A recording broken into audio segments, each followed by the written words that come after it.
Olá, sejam muito bem-vindos à terceira temporada do Nutrição em Cast, o seu canal de podcast sobre nutrição, saúde da mulher e maternidade. Eu sou Cláudia Banducchi, sou nutricionista e hoje o tema do nosso programa é a primeira consulta ao pediatra. Se você é uma gestante, já está no finalzinho da sua gestação, já deve ter sido indicada a procurar um pediatra. E que perguntas fazemos, o que levamos nessa primeira consulta?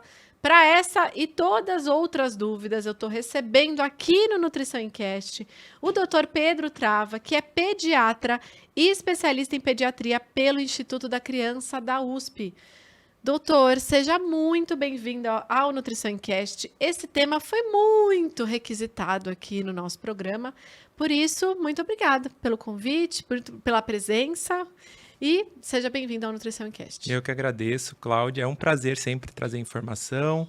Hoje a gente vai falar de pré-consulta, de pré-natal, pediátrico, vamos falar de gestação, amamentação, esterogestação, tudo para esclarecer, para a mamãe poder aí começar as primeiras consultas tranquila. Ótimo, muito bom. Doutor, vamos começar literalmente desse comecinho, né? Quando procurar um pediatra? Quando essa gestante ou quando precisa se já organizar essa família, essa rotina a procurar um pediatra? A partir da 32ª semana de gestação, ela já pode agendar a consulta de pré-natal pediátrico. Ali a gente vai ver toda a demanda da família, as dúvidas, os antecedentes familiares, se tem algum antecedente de uma doença rara na família, e poder traçar um plano de parto adequado para essa criança ser recebida de uma forma mais tranquila. Porque a gente sabe que ainda precisa da primeira consulta após o nascimento, então até chegar essa primeira consulta, os pais já têm que estar preparados para receber essa criança. E não é ninguém melhor do que o pediatra, né? Para poder explicar isso. Maravilha. E é legal você falar sobre o tempo exato, porque isso fica muito vago, né? Uhum. E aí, eu sempre falo como mãe, que eu falo, gente, depois que a criança nasce, você tem na mesma semana ali já estar agendado com algum pediatra. E é difícil a gente conseguir, né? Já buscar sem conhecer. Então, é importante a gente fazer isso antes, até para você conseguir analisar como anda essa gestação. A gente estava até gravando um programa sobre restrição de crescimento com um obstetra, e ele estava falando que a gente precisa dar esse feedback e acompanhamento de como é que foi a gestação para o pediatra, né? Sim, e o pediatra já na consulta de pré-natal pediátrico, ele já vai criar um vínculo com essa família e com toda a rede de apoio dessa gestante. Legal. Na hora que a gestante vai para a primeira consulta, esse pediatra já entrou em contato com o obstetra, já sabe o que está acontecendo, já tem todo o histórico familiar, então vai ser uma consulta muito mais leve para tirar dúvida, para ver como o bebê está, do que uma consulta para ver todos os antecedentes, tudo que aconteceu no parto, e às vezes não dá tempo, né? E a mãe tá no puerpério, naquele momento difícil, tem uma semana para procurar o pediatra para a primeira consulta. Então, é um gasto de energia, um estresse muito grande que poderia ter sido evitado se a gente tivesse feito, por exemplo, eu costumo fazer 2 consultas de pré-natal pediátrico antes do parto. E aí, a gente já marca em seguida quando vai ser o pós-parto. Se for cesárea programada, fica mais fácil. Mas se for, por exemplo, um parto natural, um parto vaginal, a gente já sabe mais ou menos, o obstetra pode avisar, ou o pai da criança avisa a gente já consegue ajustar os nossos horários para receber essa criança em até 7 dias após o nascimento. E essa consulta que você falou, então, seriam 2 consultas antes do nascimento? Vamos falar 32 semanas e... Eu costumo fazer assim, claro, né? Claro. Tem pediatras até que fazem só se... uma. Isso. O ideal, a partir da 32ª semana de gestação, e é mais para o finalzinho, 36, 38 semanas. Dá para fazer também. Vai depender de como tá o pré-natal obstétrico, né? Se é uma gestação de alto risco. Se é uma gestante que tem algum problema de saúde, alguma comorbidade, se usa alguma medicação, tudo a gente tem que prever.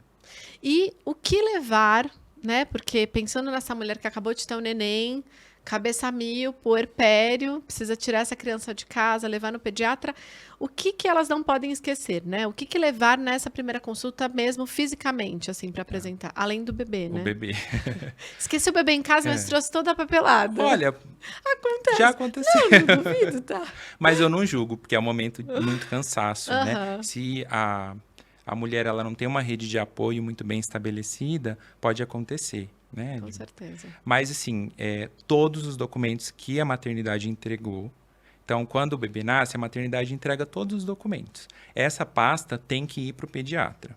Se você já tem um vínculo, já teve um pré-natal pediátrico, pode até mandar foto, né? Olha, doutor Pedro, teve alta, tá aqui o resumo de alta, vou mandar uma foto para o senhor, e aí a gente vai na consulta e leva tudo também, tá? Mas principal, o resumo de alta da maternidade, se foi feito algum exame, porque às vezes é feito exame de controle, depende se a criança é prematura ou não. A caderneta de vacina, porque já na maternidade o ideal é que receba a vacina da hepatite e do BCG, né? Então precisa levar para a gente ver. E o canhotinho do teste do pezinho. Então a maternidade, tudo bem que não vai estar pronto na primeira semana, mas é importante eu registrar, ver que foi feito, porque se não foi feito, a gente precisa solicitar e no máximo até 7 dias. Então, tudo isso, eu costumo já mandar um lembrete. Deu tudo certo, nasceu, fez o teste do pezinho, tomou as vacinas, porque o ideal é que já na consulta do pré-natal pediátrico a gente já cria um grupo com o pai, com a mãe, com a avó, né? Um grupo no WhatsApp com essa rede de apoio para que essa criança tenha um acompanhamento mais adequado sem ter risco de falhas. Porque todo mundo está cansado, todo mundo está estressado, né? Eu não tenho só um paciente, tenho vários, então é uma forma da gente conseguir controlar isso. Ótimo. E doutor, eu tenho certeza que essa mãe deve levar um caderninho com várias perguntas, né? E eu tenho certeza que você também faz toda essa análise. Me conta um pouquinho, quais são as perguntas que o pediatra normalmente faz ou quais são as análises que são feitas ali ao longo da consulta de primeira consulta? Primeira consulta do recém-nascido. Primeira consulta do recém-nascido. Primeiro eu pergunto se a mãe tá bem, né? Se tá tudo bem com ela, como que foi o parto, se ela tá precisando de alguma coisa. Porque se a mãe não tá bem, é difícil a gente conseguir deixar um cuidado mais prazeroso para essa criança. Então, primeiro eu preciso saber se a mãe tá bem. Ok. Se a mãe tá bem, aí a gente fala, agora a gente pode focar na criança, né? Se tá mamando bem, se é peito ou se é fórmula, porque algumas maternidades, infelizmente, já começam a introduzir a fórmula infantil desde do berçário. Então, como eu sou entusiasta da amamentação, livre demanda e tudo, então eu já pergunto, como que está a amamentação, para eu já pensar se eu preciso mexer nisso, o que eu vou fazer. Frequência de xixi, né, da diurese, do cocô também, como que está dormindo essa criança, os cuidados na hora do sono. Então, eu vou fazendo uma série de perguntas para eu poder ver se essa criança está segura. Ok. Né? Primeiro, a segurança da criança. E depois disso, eu falo para a mãe, fica à vontade para fazer perguntas enquanto eu vou brincar com a criança, examinar, né? Tudo isso. Então, primeiro eu faço perguntas pontuais para saber se a criança está bem, se a mãe está bem e se está tudo indo conforme o esperado. E é importante essa mulher amamentar na sua frente. Sim, com certeza. É super importante, É uma né? das partes da consulta. Legal. Então, depois que eu examino a criança, vou pesar, medir, ver perímetro cefálico, ver os reflexos, analisar toda a documentação, eu peço para ela amamentar, para eu ver como que está a pega, se ele está sugando bem, se não tem nenhuma questão com a linguinha que está atrapalhando. E junto com as informações que eu tive, com o peso, com o exame físico, eu consigo decidir se vai ter um retorno mais breve, se ela pode voltar no outro mês, como é que a gente vai fazer esse acompanhamento. Porque muitas das vezes eu preciso que essa criança volte toda semana, ou então eu posso, a criança, se ela está engordando bem, se ela está indo bem, depois de um mês. Vai depender muito dessa primeira consulta.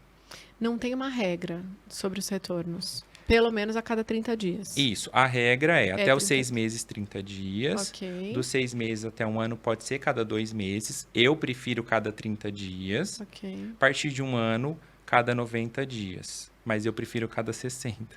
Porque senão eu acho que gera muita demanda e foge do controle até mesmo dos pais.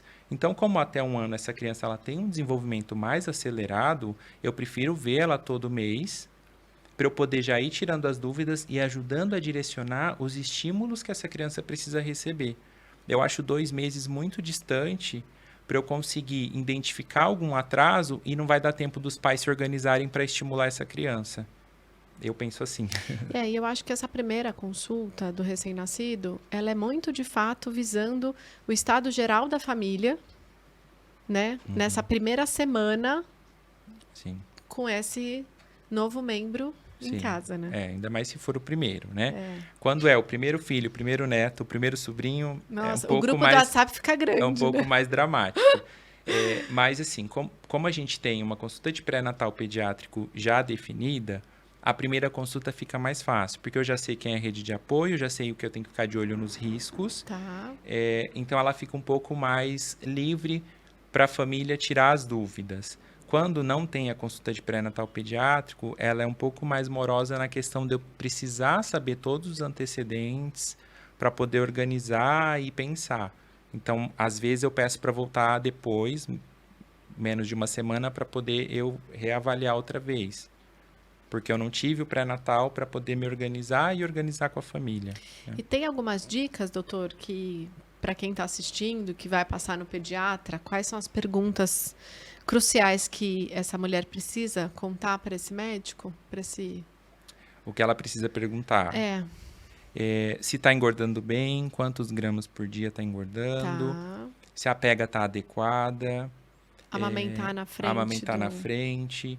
Perguntar como que está o umbigo, se está tudo bem. Se tem alguma mancha na pele, perguntar se é normal ou não. Porque a maioria é normal, mas se você não pergunta, ou passa batido, ou você vai ficar com aquela pulga atrás da orelha. Então é melhor perguntar, né? Se o olhinho está tudo bem, se foi feito o teste do olhinho, se não, o pediatra pode fazer no consultório, se tem estrabismo ou não.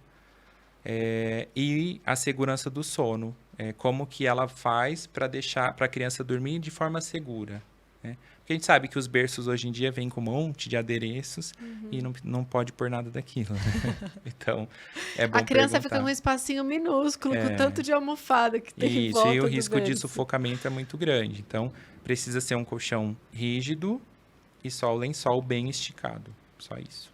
E, doutor, vamos falar sobre o neném nasce e a gente tem um percentual de perda pós-nascimento. Sim. E aí ele chega no consultório e aí ele tem chegar num mínimo ali de ganho de gramas por dia. Me conta um pouquinho desse percentual. Isso. Quando o bebê nasce, o esforço que ele faz para sobreviver aqui fora, né? Porque ele não está acostumado, faz com que ele perca mais peso. Okay. E ainda a gente está ainda naquele processo do puerpério, a mama ainda está se preparando. Então, às vezes, a mãe não tem mesmo muita produção de leite nos primeiros dias. É normal o bebê perder até 7 dias de vida 10% do peso de nascimento. Até 7 dias de vida. Isso, ele Ou perde. seja, ele pode chegar lá na consulta do pediatra... E está perdendo peso. Está perdendo peso. Isso. Okay. O que o pediatra vai fazer? O bebê tem que recuperar esse peso no máximo até 14 dias. Então, de 10 a 14 dias, ele consegue recuperar. Tá. Se ele não recuperar, a gente tem várias estratégias para fazer essa criança recuperar. E a gente pode usar essas estratégias antes de dar o complemento, a fórmula. Estou falando de estratégias de ajuste... De aleitamento materno. Aleitamento materno. Ajuste de pega, ordenha, uso de bombinha para ordenha, ofertar no copinho, várias estratégias. Quantas gramas por dia, doutor? Que o bebê tem que ganhar? De 20 a 40. Tá? Que é um suador, viu? Vai depender muito. Meu Deus do céu, eu ficava atrás dessas gramas por dia. Se a gente está fazendo as estratégias e o bebê não tem sinal de desidratação, está fazendo o xixi adequado, está fazendo o cocô, a gente pode ainda segurar... Para incentivar, né? Isso, até um mês. Tá. Até um mês a gente pode ir segurando, fazendo as estratégias para evitar dar fórmula infantil. Mesmo ele ganhando menos do que 20 gramas por dia. Ok. Deu um mês, aí eu já fico um pouco mais complicado. Aí, às vezes, eu prefiro introduzir uma fórmula infantil somente com o necessário e estimulando o aleitamento materno. Costuma dar certo. Dá um gatilho, a criança começa a engordar, a gente vai tirando a fórmula infantil e fica só no peito. Mas o que a gente não pode é substituir. Não vou dar mais o peito, não está funcionando. É um esforço, assim, tem Porque, que doutor, ter um empenho. a gente produz leite materno, né? Sim. Eu gosto de falar isso, a gente não fica armazenando. Uhum. Então, é oferta-demanda. Exato. Se eu quero aumentar a minha produção, precisa ter mais sucção. precisa ter mais sucção. Isso, porque o corpo da mulher, ele vai produzir conforme a necessidade da criança. Claro que em alguns casos, né, se a mulher tem uma cirurgia na mama, pode ser que tenha um pouco de dificuldade na produção de leite, se ela tem uma prótese, mas raramente isso vai acontecer, são poucos os casos, né, que esse tipo de cirurgia vai interferir na amamentação, mas pode ocorrer. Por isso a importância de ter um profissional ali o tempo inteiro, te incentivando e vendo, tirando dúvidas, não deixando você se sentir culpada com o que está acontecendo, né? Porque assim... A gente está muito insegura, exato, vulnerável. E tem muita gente falando. Eu lembro que a minha irmã falava para mim que você tem que confiar no seu leite materno. Confia, vai, não sei o quê. Porque, né, tudo a gente ficava insegura e, né, para alcançar aquelas 30 gramas dia. E aí você tem um puerpério, uma privação de sono, porque tudo isso também impacta na produção de leite materno, né, doutor? Sim, sim. Porque não adianta a gente ficar pensando de 20 a 30 gramas dia sem olhar para quem produz. Sim. Por isso a importância de perguntar como ela está. Porque você... se ela tá gostando de amamentar. Exato. Às vezes não é a vibe dela, entendeu? E aí a gente precisa ajustar isso.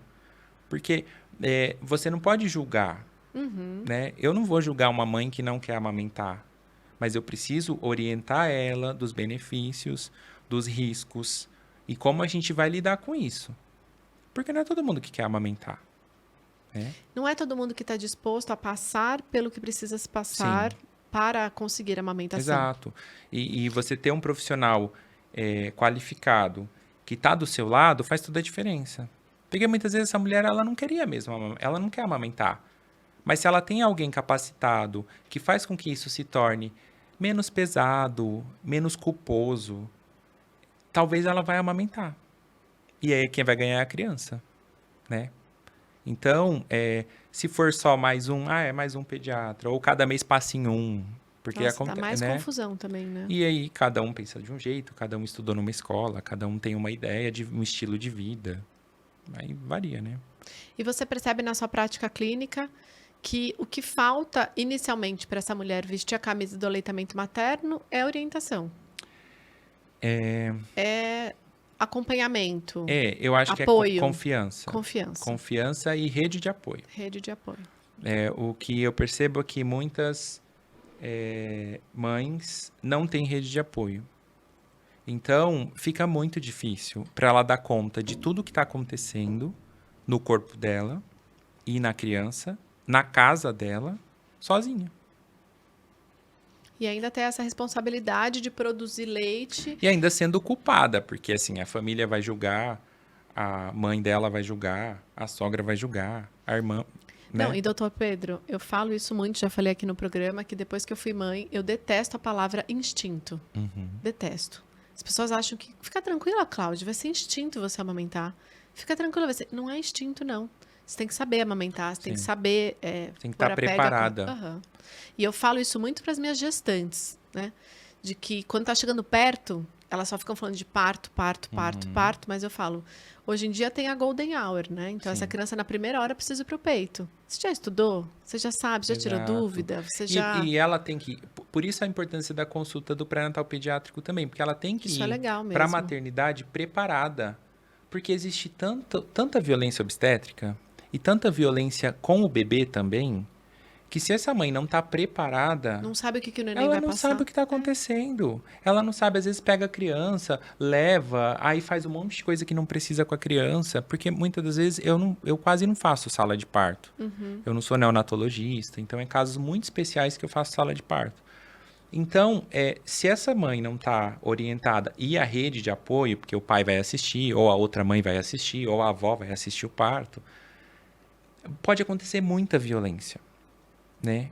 Desde procedimentos desnecessários, como a falta de procedimentos como amamentar logo após o nascimento, o calor corpo a corpo, o primeiro banho. Então, ela precisa estar preparada não só para o parto, mas para tudo que vai acontecer. E é muito né? bom você falar isso, e vou te dar a minha experiência, porque muitas das coisas eles perguntam pra gente. Mãe, vai dar banho depois na primeira hora? Mãe, vai fazer o colírio, né? Uhum, Mãe, vai. E aí você fica assim, né? Vou, não vou, né? Quem sim. decide se eu não tenho informação, né? Exato. E se você já está preparada, já passou na consulta, já tem a cartilha, já sabe o que o pediatra falou, fala, não, isso não, meu pediatra falou que não é para fazer, se for o caso. Não, eu quero dar o banho. Se for tudo bem, às vezes você está cansada, foi uma cesárea, foi difícil, você não consegue. Mas a avó quer dar o banho. Uhum. O pai quer dar o banho.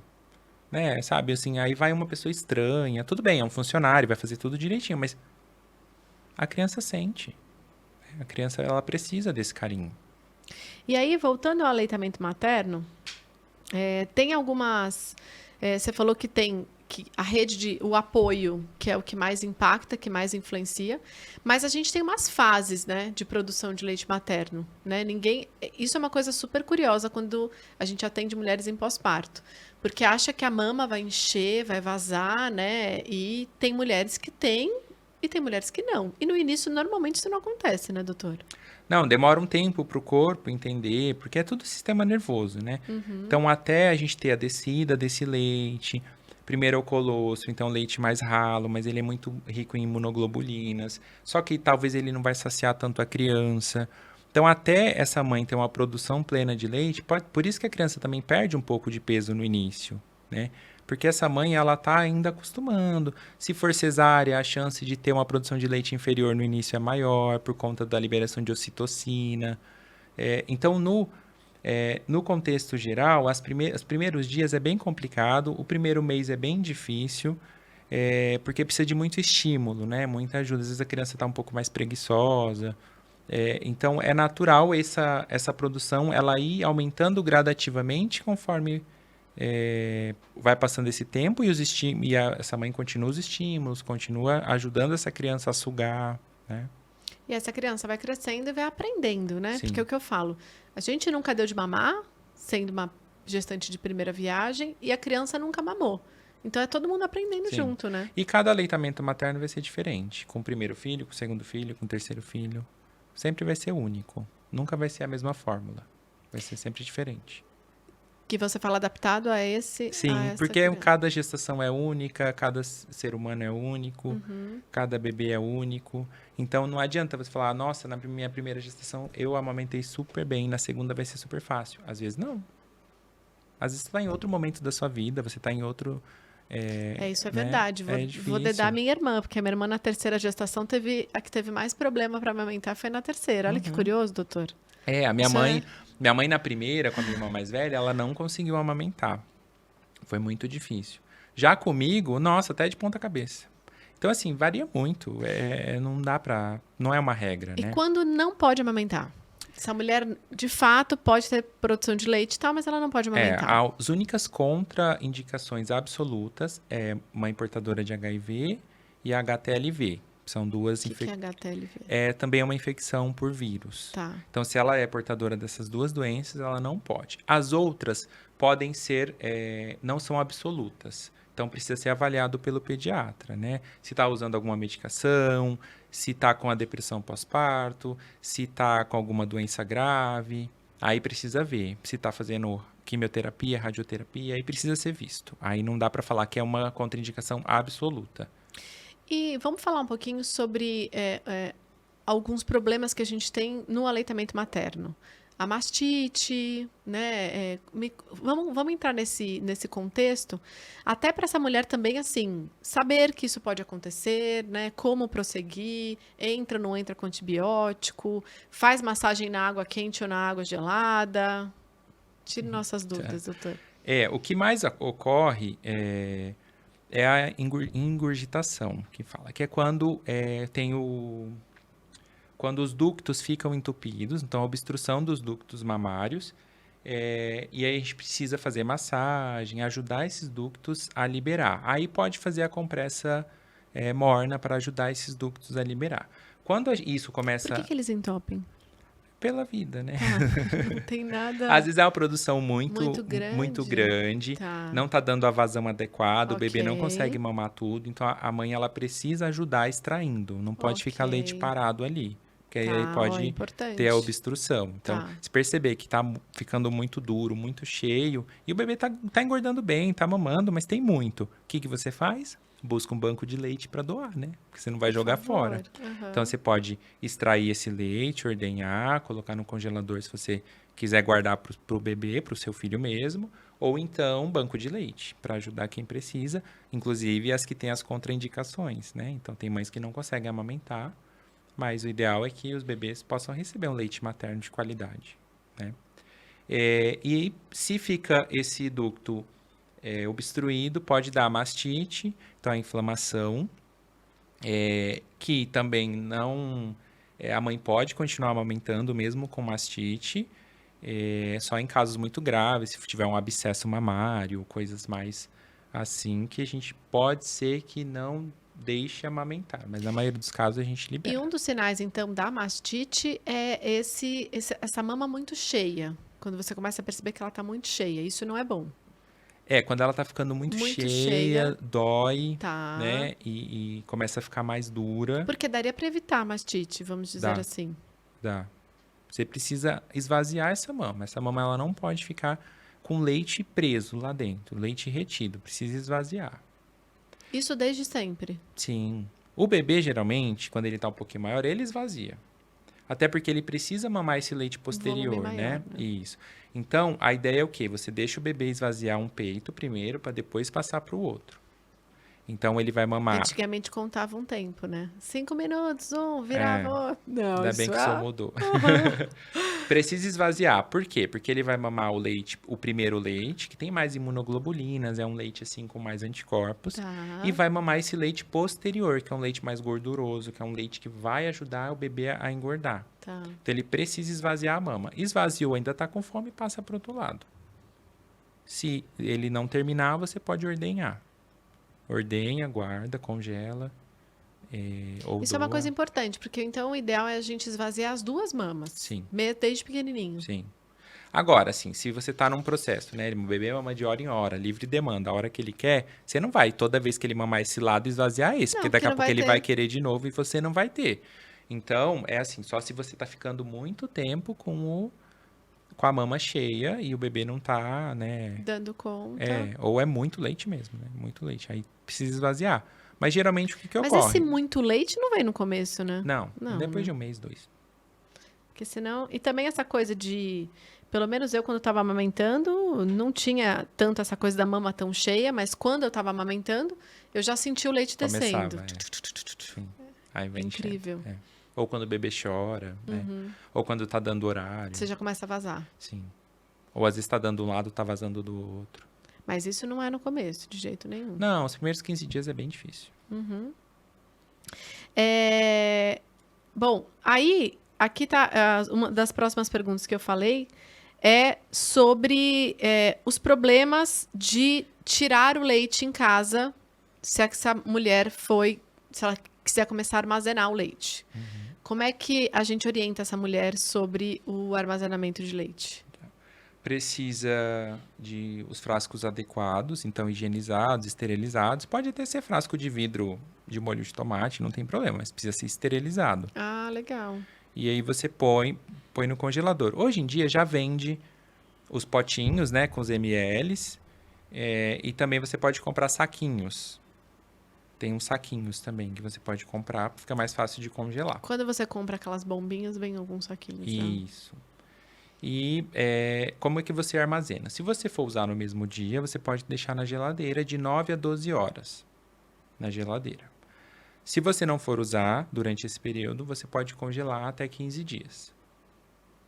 Você pode ordenhar e ir completando, não tem Isso era problema. uma coisa que eu ia te perguntar. Porque aí você congela um pouquinho, depois se você vai lá e vai adicionando, você pode ir juntando um em cima do outro. Isso, e congelador. Tá. E aí você conta 15 dias do primeiro, né? Sim. Porque foi o primeiro. Senão você vai... Exato, senão sempre vai...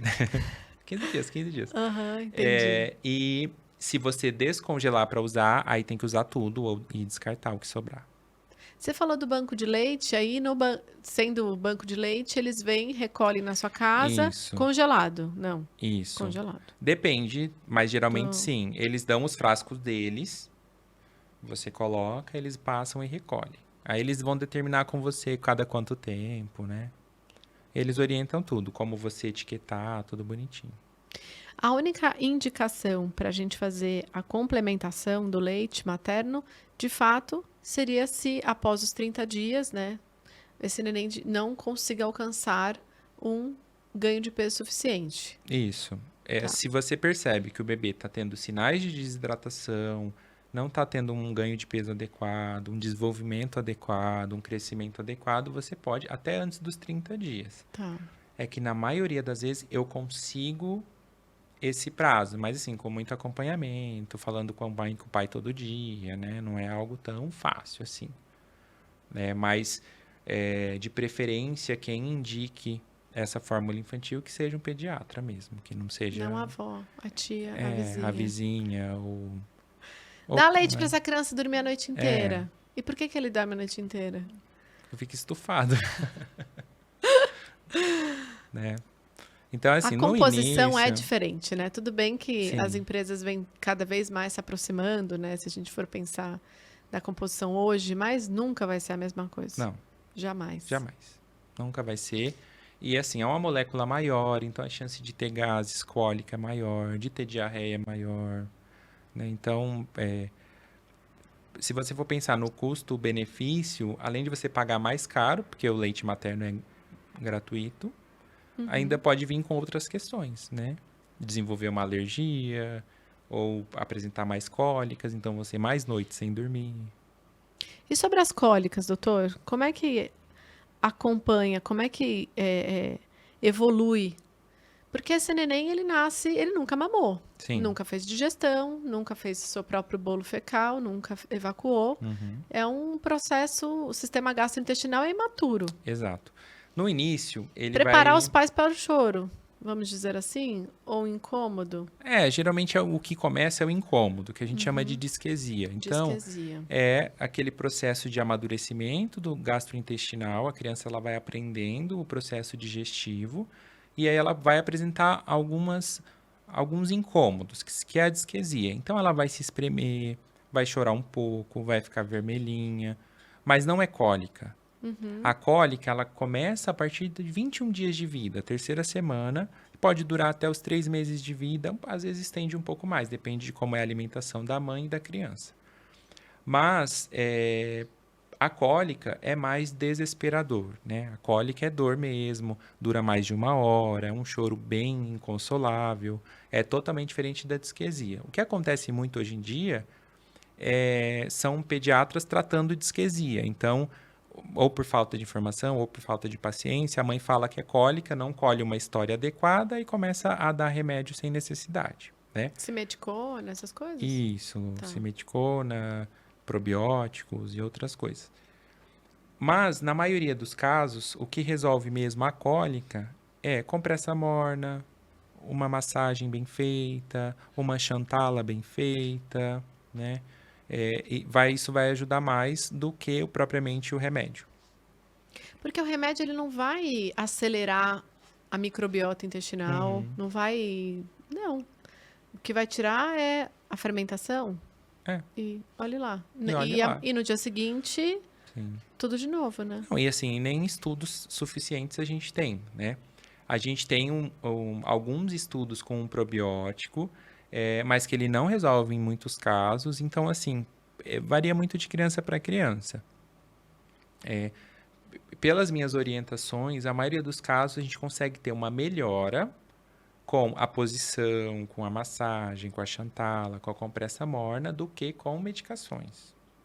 E hoje em dia na nutrição, a gente fala que tem muito mais a ver com a imaturidade do neném gastrointestinal do que até com a própria alimentação dessa lactante. Sim, com certeza. Claro que essa lactante não pode ter uma alimentação junk também, né? Sim. Cheio de gorduras. Com certeza.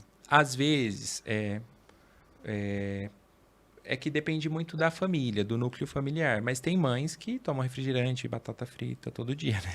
Então, e lógico que a criança vai sentir alguma coisa. Mas se é uma mãe que tem uma dieta balanceada, não vai ter muito problema. Porque é comum no final da gestação, eu queria que você já me passasse uma dieta para amamentação, para você tirar os alimentos que fermentam. E eu falo, não, isso não existe mais. Isso não existe mais. Porque, eu também oriento isso. Porque senão vocês ficam, o que não fermenta? Arroz branco, filé de frango e só. Não, e ela, assim, porque a fermentação é a digestão. Sim. Como e é que ela não vai precisando... Ela precisa se de alimentar nutriente. bem, porque ela acabou de passar por um processo altamente desgastante. Essa criança, ela suga muito, ela tira muita energia dessa mãe. Então, não adianta a gente fazer uma dieta restritiva para essa mãe. Agora, o que ela precisa é comer saudável, adequadamente, né? Mas não, hoje em dia, na pediatria, a gente não fala mais também de alimentos proibidos, porque vai dar cólica. Não, isso nunca vai sair da minha boca no consultório, assim. Não, a gente não fala mais. A gente fala e que... o feijão? E o brócolis? Não, imagina, não vai comer nada, né? Feijão, brócolis, café. Então, dá para manter a mesma alimentação, Dá.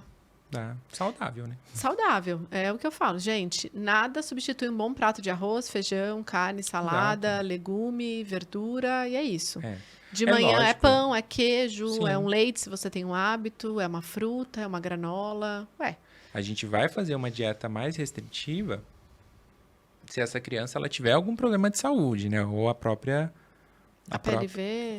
Uma PLV, alguma coisa que precise de uma restrição. Mas até a gente chegar no PLV, muita coisa vai acontecer, né? Não é assim tão fácil. Eu acho que a gente leva um tempo para se acostumar com esse incômodo, a disquesia, com essas dorzinhas mesmo, um choro um pouco mais prolongado, sabe, doutor? Mas eu percebo que quanto mais calma a gente tá, mais rápido a gente também consegue. Exato. Se você está preparada para o que vai vir, fica mais fácil.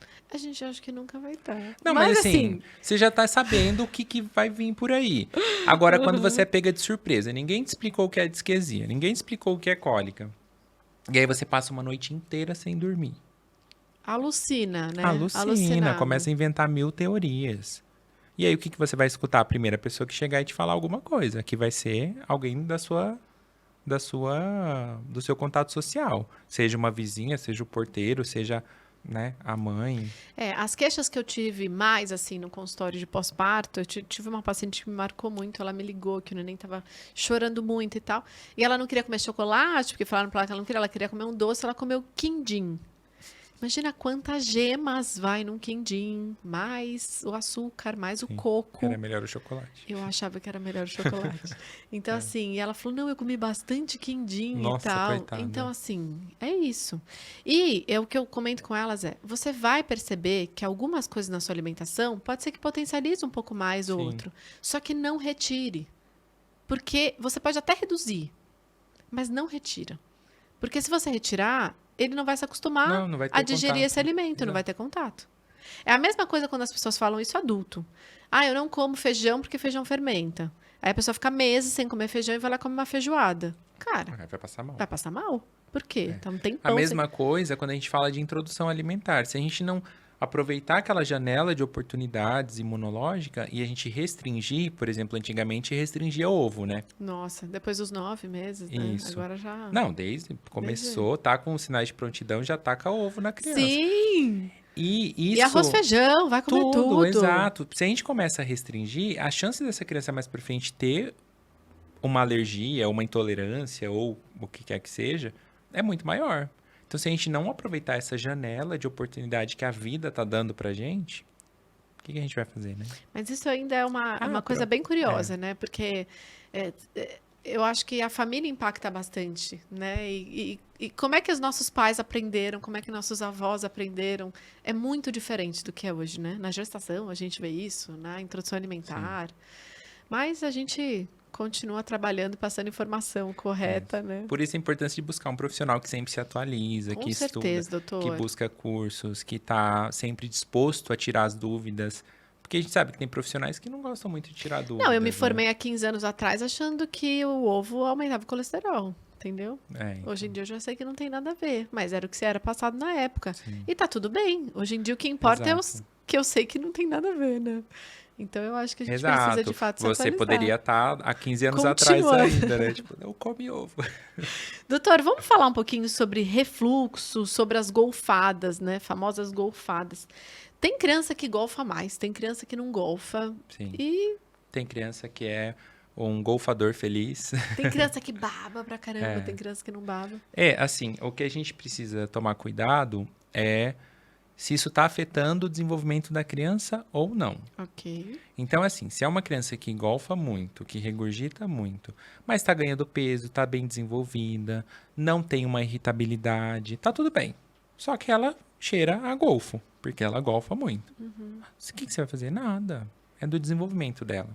Agora, se é uma criança que não está ganhando peso adequado, que não está se desenvolvendo, que é uma criança extremamente irritada, que não dorme bem, aí a gente precisa ver o que está acontecendo. Talvez fazer um período, um teste terapêutico, né, um período de tratamento, reavaliar, retirar, e até esse sistema digestivo ficar mais maduro e parar de ter essas golfadas tão frequentes.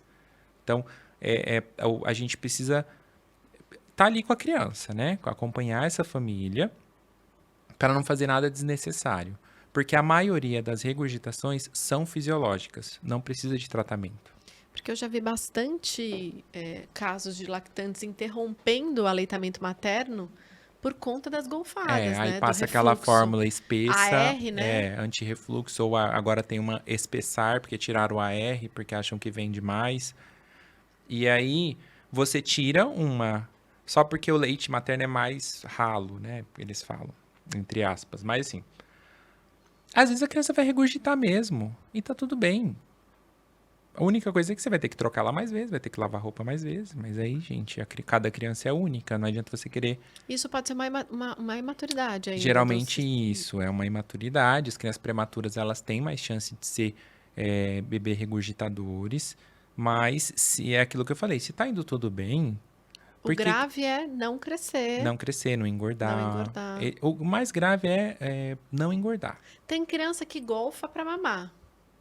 Tem criança que é gulosa, né? Que aí mama, aí golfa. Mama, golfa. Mas você vai fazer o quê? Eu acho assim, que a família, ela precisa estar aberta a essas explicações. E o profissional tem que estar preparado para lidar com essas situações. É muito mais fácil, de verdade, é muito mais fácil eu dar um remédio. É muito mais fácil. Porque eu dou o remédio, ela não vai mais me mandar mensagem, ela não vai mais me incomodar, a criança vai ficar lá com o remédio. Mas o que isso vai fazer para a criança a longo prazo? Então, se a minha ideia é que essas crianças cresçam mais saudáveis, livres de toxinas, para que sejam adultos capacitados, dispostos a ajudar o planeta, serem produtivos, para que eu vou dar para uma criança de 1 mês de idade uma medicação que ele vai usar até os 6 meses? Só porque eu não quero ter trabalho? Sendo que esse é meu trabalho. Eu prefiro que a mãe me mande todo dia foto, todo dia mensagem, sabe? Até essa criança desenvolver, ficar madura o suficiente e parar de regurgitar. Porque se a mulher não tem a informação, né? Ela vai achando que, de fato, isso é um problema maior do que Sim, e se ela ele fica passando ou de médico em médico, ou vai no pronto-socorro, o médico do pronto-socorro, ele vai medicar. Ele não vai ter paciência de explicar. Não adianta. Não vai, ele tem 50 crianças para atender. Você acha que ele vai parar para explicar? E outra, se você foi no PS é porque você está querendo uma solução imediata. É pronto-socorro, eu sempre falo isso. Gente, PS para criança, você tem que ter um bom pediatra. Porque PS é, sei lá, quebrou, caiu e precisa costurar. Tá desidratado. Uma coisa extrema, Exato. assim. Eu acho que pediatra tem que ser, de fato, alguém que você tenha um contato, né? Contato, né? Contato. Não adianta também você ter um pediatra que é só... Você tem que ligar para a secretária ligar para ele. Nossa Senhora, que preguiça. O ideal, de fato, é que todos tenham essa oportunidade, Sim. né? E com relação, o recém-nascido tem desse negócio de não pode dormir de bruços, não pode dormir de barriga para cima, não pode dormir... Há um pavor quando a gente tem uma criança em casa, com medo dessa criança ter uma morte súbita, né? Então, vamos falar um pouquinho sobre isso, porque eu também, na minha vez, eu tinha bastante preocupação com isso, ficava bem confusa sobre lado, barriga para cima, para baixo. Sim. E aí, doutor? A morte súbita já ficou comprovado que a posição mais segura é barriga para cima. Tá. Então, a criança tem que dormir com a barriga para cima. Por quê? Porque se acontecer dela regurgitar, ela vai conseguir virar e esse leite vai sair. Agora, se ela estiver de lado, o risco dela virar e sufocar é muito maior. Porque aí ela vai afogar Ela vai sufocar no próprio vômito dela ali do lado, entendeu? E, além disso, tirar todos os objetos que podem causar sufocamento. Mas e meu kit berço? Não vai usar. Não vai usar. Que foi tão caro. Melhor você personalizado com a manda fazer letra um da berço Luísa. Não, manda fazer um berço lá com marceneiro reto. Tá tudo certo, sai mais barato. E não precisa fazer tem aquela colchãozinho, aquele suportezinho. Reto. Ai, fiz errado. É. Tudo bem, Faz né? um tempinho, né? Deu tudo certo. Mas tem que ser lençol esticado, Tá. colchão rígido, sem nada no berço. Se tiver frio, você vai abrigar a criança com a roupa dela. Não é para usar cobertor, não é para usar travesseiro, nem travesseiro anti-refluxo não se usa. Nem aqueles de furinho? Não, Uau. nada, reto. Uhum. E só. E assim, a E morte... pode amarrar a criança? Porque tem, Não, gente, deixa a criança... Como é que chama aquele negócio que amarra? Tem uma... Que eles põem a criança num tecidinho e vai Sim. amarrando. Horrível, né? Nossa, eu não conseguia pensar em a Luísa ficar... Não Mas pode. falava que tem gente que... Não pode, né? Uh-uh. Fala que a criança dorme melhor, dorme mais... Não, né? Coitada. Toda amarrada, né? Então, como que ela vai desenvolver, né? Uhum, Toda presa. tá. Amarrar Então esse é povo. colchão, Colchão, simplão. lençol bem esticado, reto, sem travesseiro. Só. Só. Tá vendo? Nem precisa gastar dinheiro mais com kit Não. berço. Então, beleza. Dar ou não dar chupeta? Não, né? Eu usei a desculpa de que a Luísa é uma criança que precisa de sucção direta. Não. Assim, quem inventou a chupeta, Tá ganhando muito dinheiro. tá, porque é muito difícil uma criança chegar no meu consultório sem chupeta. Assim, Aí você já chega e já... eu não julgo muito porque eu sei que é difícil. É. Mas nosso papel é orientar. Não, né? o correto, né, doutor? Vocês têm que orientar É. o correto, né? Mas é uma indústria bem forte da chupeta. Na verdade, eu acho que a gente também tem que... Essa coisa de, a criança tá precisando ficar nessa sucção, mas na verdade ela quer ficar no seio da mãe direto, né? E o ideal é a gente estar disposta a... Assim, se ela tá chorando, é porque ela quer alguma coisa. Ou ela tá suja, ou ela tá com calor ou com frio, ou ela tá com fome.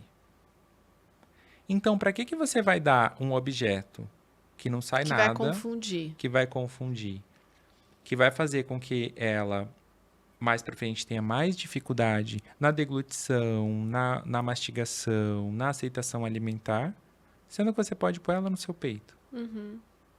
Não faz muito sentido, se você for pensar. E o problema da chupeta a longo prazo é que ela vira o calmante da criança, né? Uhum. Ela só se acalma com a chupeta. Sim. Qualquer vulnerabilidade da criança, ela E precisa... depois para tirar isso. Não, e a gente estimula ela a se acalmar com a sucção. Esse é o erro. Sim. Mas eu tirei logo, tá? Luísa tá... Que bom, Tá tudo parabéns. certo. Doutor, com relação à indicação de suplementação, isso é meio... Existe um protocolo? Dá Existe. ferro, dá vitamina D, dá vitamina A, dá probiótico, dá... O que a gente, de fato, o que é recomendado? A criança nasceu, porque aí fica... mas se a criança está amamentando, ela está bem, não dá nada? Não, precisa dar... Como é que é? Precisa. Bem, Precisa. Sociedade Brasileira de Pediatria. Vitamina A e D a partir do primeiro dia de vida. Isso a gente vai dar até os 2 anos. E aí a gente vai pensar no ferro, no sulfato ferroso ou no ferro quelado, aí tem vários tipos de ferro, né? Se a criança tem fator de risco ou não, se a criança foi prematura ou não. Então, recentemente mudou. Se a criança tem algum fator de risco, a gente pode começar com 3 meses. Se a criança não tem, se é uma criança saudável, você pode começar com 6 meses. Tá. Então, não é mais recém-nascido. O ferro, não. É A e D. A e D, sim. Mas assim, eu acho bem complicado porque o Brasil, ele tem um alto índice, né, de anemia ferropriva. Então, Os nenéns nascem com deficiência de ferro, né? Se essa mãe também isso teve uma. vai depender muito de como foi a gestação, se ela suplementou adequadamente. Uhum. Então, isso a gente também vai ver na consulta de pré-natal pediátrico. Na grande maioria dos casos, na prática, o que que acontece? Prematuros a gente dá desde o nascimento, desde o primeiro dia. E com 3 meses a gente dá para todas as crianças geral. Isso é como era antigamente. Tá. Como mudou recentemente, ainda é muito difícil da gente conseguir ver se isso, como que vai ser esse funcionamento. Na prática, algumas vezes eu continuo fazendo como era antes, para proteger essas crianças. Principalmente se for criança mais vulnerável, né, de alguma área de risco e tudo. Por quê? Porque se a gente pensar no risco de anemia ferropriva, eu prefiro não correr esse risco mais para frente. Então, mas o ideal é vitamina A e D pra gente, quando nasce, e aí você vai decidir se com 3 meses ou 6 meses o ferro. Aí é o sulfato ferroso, o ferro quelado, o ferro que você... Isso independente se a criança está em aleitamento materno ou em fórmula infantil. Não importa. Não importa. Tá. Não é o tipo de alimentação da criança que vai determinar a suplementação. Não é. O que vai determinar é os fatores de risco. Prematuridade, né? E quando que o neném recém-nascido pode receber visitas? Nunca. Não, recém-nascido não. Recém-nascido a gente conta até 28 dias, né? Tá. Mas ele só vai poder receber visita, isso sou eu, tá? Não, tudo bem. A partir dos 3 meses, da vacina de 3 meses, que são as vacinas de meningite. Tá. É. Porque aí seria mais seguro para a Isso, criança. pensando no bebê, quê? né? Pensando no quê? As doenças respiratórias são mais graves nos menores de 3 meses. Então, bronquiolite, covid, influenza, todas essas doenças que, pra gente, vai ser um resfriado, na criança ela pode desenvolver uma bronquiolite e até um quadro mais grave de precisar de internação, UTI, né, por conta que ela é menor de 3 meses. E outra, se ela não está protegida contra a meningite, que são as vacinas que a gente pode dar até os 3 meses, se essa criança pequena ela contrai o vírus ou a bactéria da meningite, o risco dela morrer é muito maior. Então, assim, não é que eu sou chato ou nada. Não, tá certo. Pensando na proteção dessa criança, até os 3 meses eu sou bem restritivo nesse sentido e os meus pacientes costumam respeitar bem. Até porque eu vejo nas redes sociais. Aquele, né, que fica perseguindo. Stalkeando os pacientes para ver se Não, eles eles estão fora de respeitam casa. bastante, assim. Mas pensando no quê? No risco dessa criança contrair alguma coisa que ela não precisaria contrair e ter que internar. Mas dá uma voltinha Então, aí isso é receber visita e ir em Ah, lugares tá. públicos. Mas você pode ir tomar um solzinho, Tá. né? Sair ao ar livre, sem Dar uma ninguém. volta no quarteirão. Dar uma volta no quarteirão, descer no condomínio. Mas é contato, né? Isso. Bebê ali pegando e Isso. tal. Aí O tem pessoal assim. pega, né? Pega, o pessoal quer pegar, Ui. beijar. Aí assim, tem os avós, né? Tem os tios, tem as pessoas mais próximas. O que que eu oriento? Se tiver com qualquer sintoma de qualquer coisa, não ir, não ver. E se for, máscara, Agora que veio a máscara, no mínimo máscara, né? máscara e higienizar as mãos. E criança, outras crianças. Ah, tá. Porque as outras crianças, elas carregam vírus com elas, né? A criança, ela é o vírus puro. Então, não dá. Se ela tiver contato com recém-nascido, o risco desse bebê contrair alguma coisa é muito grande. E lembrando que a gente está no pico agora, né? Das doenças respiratórias. Então, a gente entrou no outono e é quando os hospitais ficam mais cheios.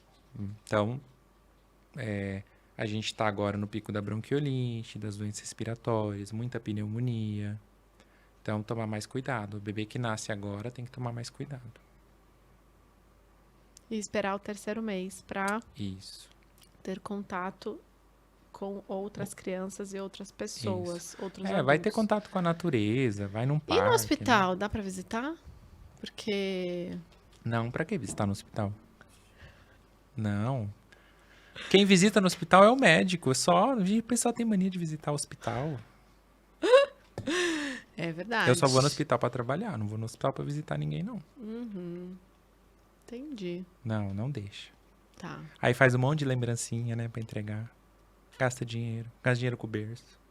Na verdade, esse negócio de montar essa estrutura toda é que você tá chamando as pessoas para irem visitar, né? Pra que tanta lembrancinha? Pra que não sei o quê, né? Mas aqui é muita felicidade, doutor. A gente tá muito feliz. Aí quer dividir, mas entendo total e concordo. Mas Acho aí divide que- depois. Vai dar tempo, né? De todo mundo Tem a conhecer. vida toda. Tem rede social pra isso, né? Sim, faz videochamada. Videochamada não precisa, não vai, pode, Aí né? pode. Não tem problema. A visita pode acontecer por videochamada. Isso. Né? É Tem gente requisitos. que o neném nasce depois de um tempão que conta. Já peguei umas assim também. O pediatra deve ser bom. Porque aí não conta logo assim, nasceu, né? Eu mando uma mensagem, assim, pros pais, pra eles encaminharem. Ou printar, entendeu? Tá, um textinho ali, Porque aí, o educado. pediatra que mandou. E aí tá lá. Mas Não, a mas maioria passa respeita. 3 meses, gente. Não, respeito e a gente sabe que é o melhor. Porque depois que acontece, doutor, assim, eu tô brincando com você, mas assim, não segui muito o que tudo isso que deveria ter sido feito, né? Não tem como negar, mas depois que acontece, e aí, né? E aí, uma criança lá de 15 dias com bronquiolite, né? Exato, Deus me porque livre. aí assim, vai visitar, tudo bem. É fofo. Ninguém deseja o mal, lógico. Mas aí quando dá um problema, são os pais que vão ter que, né, arcar com as consequências. Não é a visita. Ninguém vai Igual falar, aquela né? alergia que dá no bebê recém-nascido também, né? De pegar no bebê, aquela alergia de pele que a criança tem, recém-nascido, quando... Sabe, não? Não, que Sei. essa coisa da criança, não fica beijando a criança. Mas isso não pode, né? Não pode, mas é porque senão a criança também começa a ter infecção ali Exato. por conta desse contato Sim, aí pode pegar exagerado. outros vírus, herpes, aí vai, né? É. Porque o bebê ele ainda não tá com o sistema imunológico formado, né? O pouco de anticorpos que ele recebeu é o que veio da mãe na gestação e no leite materno. Então ele não tá ainda. Ele não consegue se defender. Por isso que a bronquiolite é tão grave neles. Porque eles não têm... E assim, é causado por um vírus. É igual o que aconteceu com o Covid. É causado por um vírus, não tem um tratamento. Não tem controle, né? Você vai dar o suporte que precisa e torcer para essa criança não piorar. Não tem muito o que fazer. Muito bom. Esclarecedor. Doutor Pedro, muito obrigada pela sua participação aqui no Nutrição em Cast. Doutor, deixa suas redes sociais, como é que as pessoas te encontram? Não sei se você quer deixar seu site, um telefone. Como é que as pessoas te encontram, doutor? Obrigado pelo convite, foi um prazer. No Instagram eu tô como PED de pediatra, né? PED, Pedro Trava. Esse é meu Instagram, me acham lá tem meu site, lá tem tudo. Tem o direct para tirar dúvidas, pode mandar, tem caixinha de perguntas. Aproveitem, gente. Aproveitem. Lá vocês têm todas as informações. Ótimo. E eu queria agradecer também a assessora de imprensa que trouxe o Pedro aqui comigo hoje, a Vanessa Mastro. Van, obrigada. Obrigada por esse baita presente aqui de entrevista. A Vanessa é ótima. A Vanessa é ótima, uma querida. E eu queria te entregar um mimo do nosso apoiador, que é a Nutrify. Obrigado. Tem umas fibras pré-bióticas, tem colágeno, tem whey, tem algumas opções aí de alguns suplementos bacanas da Nutrify. Legal. E eu queria agradecer você que está aí com a gente, que ficou aqui até o final. Obrigada pela sua participação. Siga a gente nas redes sociais, né? Estamos no Spotify, YouTube, Instagram. Você encontra a gente muito fácil, só digitar Nutrição em Cast. Muito obrigada. Você está vendo aqui esse cenário de terceira temporada. A LB Filmes arrasou no cenário de terceira temporada. Galera, meninos da LB, obrigada, viu? Obrigada mesmo. Obrigada, gente. Até o próximo programa. Um beijo.